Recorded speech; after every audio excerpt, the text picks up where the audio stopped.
Hello student, welcome back to my YouTube channel Arihant lecture. Guys, आज की इस video में बात करेंगे इंग्लिश में आपको सेंट्रल आइडिया लिखने की ट्रिक। आपको बिल्कुल भी सेंट्रल आइडिया पता ना हो या आपको इंग्लिश का ई भी ना आता हो, ठीक है, यानी बिल्कुल अगर आप अनपढ़ भी होगे तो भी अगर ये जो ट्रिक मैं आपके साथ शेयर करने वाला हूँ पूरी की पूरी सेंट्रल आइडिया आप लिख दोगे और 100% मेरी गारंटी 110% आपको पूरा का पूरा नंबर भी मिलेगा। आपके एक भी नंबर नहीं कटेंगे। बिना पढ़े बिना याद की ट्रिक से आपको कैसे लिखना एग्जाम में, ये तरीका अभी तक पूरे यूट्यूब पर आपको नहीं मिलेगा। इसलिए पूरे वीडियो को शुरू से अंत तक वॉच कर लेना। इस वीडियो का एक एक सेकंड आपके लिए बहुत ज्यादा इंपॉर्टेंट है। इंग्लिश आपको पढ़ने लिखने नहीं आता, फिर भी आपको जो ट्रिक बताऊंगा इस ट्रिक से आप सेंट्रल आइडिया लिख लोगे। ये मेरी 100% गारंटी और टीचर खुश होकर आपको पूरे नंबर देंगे, ठीक है। सबसे पहला आपको काम क्या करना है, देखिए, सेंट्रल आइडिया करे उसका नाम लिखना है।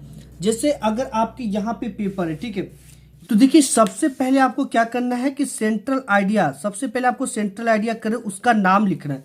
जैसे यहाँ पे हमारे पास पेपर है और इस पेपर में आपको जो सेंट्रल आइडिया आता है वो क्वेश्चन नंबर 7 के अंतर्गत आता है, ठीक है। यहाँ पे देख सकते हो 8वें के अंतर्गत आएगा। देखो यहाँ पे 8वें के, right the central idea of any one of the following poems. अब आपको बिल्कुल भी नहीं पता, डस्ट ऑफ स्नो का नहीं पता, फॉग का नहीं पता, द ट्रीज का, कोई भी सेंट्रल आइडिया है आप इंस्टेंट लिख पाओगे, यानी तुरंत बिना पढ़े लिखोगे। क्या ट्रिक है, सबसे पहले क्या करना है, सबसे पहले आपको यहाँ पे देखो आंसर शीट है, आंसर टू क्वेश्चन नंबर यहाँ पे डालना है, ठीक है। क्या डालना है हमें, आंसर टू क्वेश्चन नंबर 8 के अंतर्गत आता है तो 8 डालना है। हम किसका लिख रहे, डस्ट ऑफ स्नो का।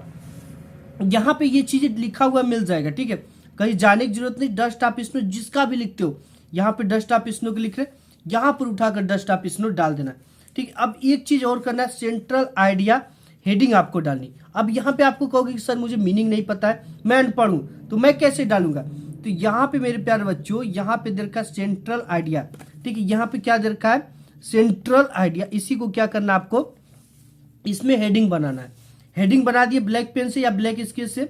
इसके बाद द पोयम, ठीक है, पोयम की भी स्पेलिंग आपको इसमें मिल जाएगी। पोयम के लिए कहीं नहीं जाना, पोयम आपको जो 8वां नंबर क्वेश्चन देगा उसमें खुद लिखा रहेगा पोयम, यहाँ से पोयम की मीनिंग आपको स्पष्ट मिल गई, द पोयम, उसी से देख कर लिखना है। डस्ट ऑफ स्नो, जो भी यहाँ पे हेडिंग डाले ना जो किताब में दिया उसी को ब्लैक पेन से इन्वर्टेड कॉमा में लिखना है। Dust of snow has been composed, इतना थोड़ा सा याद करना आपको, क्या हैज बीन कंपोज्ड बाई तक याद करना, ठीक है। Has been composed by Robert Frost. अगर इनके पोएट नहीं पता है तो पहले या दूसरे पार्ट का पोएट लिख दो, अगर नहीं पता है तो ब्लू पेन से लिखो, ठीक है, कुछ भी लिख दो, ब्लू पेन से लिखना, तब इसको ब्लैक पेन से नहीं लिखना है, इतना। अब इसके बाद थोड़ा सा याद करना है, in this poem the poet has described about human life natural beauty. इतना अगर आपको पता है, जैसे हम in this poem the poet has described about, इतना पता है, अब कुछ भी नहीं करना, इतना भी पता है, याद कर लेते हो कि in this poem the poet has described about. Examiner जो होता है कॉपी में चेक करता है, काफी फास्ट होता है, पर कॉपी चेक करने का उसको पैसा मिलता है, कोई भी आपके पूरे यहाँ पे इसको नहीं पड़ेगा। अब ये जो आपकी क्वेश्चन पेपर है इसमें बहुत सारे पैसेज देते हैं, जैसे ये पैसेज दे रखा है, इसके साथ ही साथ इसमें और भी पैसेज आते हैं, ठीक है, जो कि यहाँ पर भी पैसेज आते हैं। इधर देखो कई सारे पैसेज देखने को मिल जाएंगे, यहाँ पर एक पैसेज देखने को मिल गया और एक पैसेज तो भाई आपको यहीं पे मिल जाता है सबसे फ्रंट पे। तो क्या करना है, अब यहाँ पे आपको इस पैसेज में आना है और शुरू से कुछ भी नहीं उठाना है।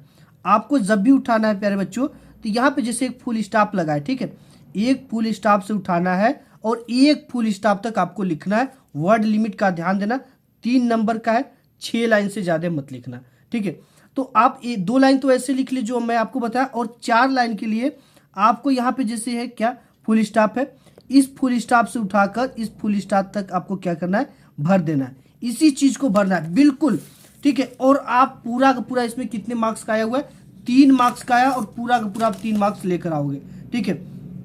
सब कुछ यहाँ से आपको मिल गया, ठीक है, 3 नंबर का है। अब इसी चीज को यहाँ पे डैश डैश की जगह पे क्या करना है, यहाँ तक भर देना है, ठीक है, यहाँ तक भर देना है और आपको पूरा का पूरा नंबर मिलेगा, एक भी नंबर नहीं कटेंगे, ये मेरी 100% गारंटी है, ठीक है। बहुत सारे बच्चे ऐसे लिखते हैं क्योंकि नहीं याद है तो क्या करोगे, ऐसे ही लिखना और पूरा का पूरा नंबर मिल के आ गया।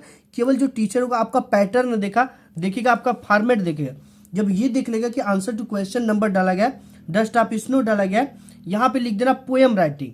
अब इसके बाद 2 लाइन छोड़कर सेंट्रल आइडिया हेडिंग डालना है, जिसे यहाँ पे डाला गया। अब सब कुछ ऐसे ही लिखना है, ठीक है। ऐसे लिखकर आ जाना, आपके पूरे नंबर मिलेंगे, ये मेरी 100% गारंटी है। आज की इस वीडियो में बस इतना ही, मिलूंगा एक नेक्स्ट वीडियो में, तब तक के लिए धन्यवाद।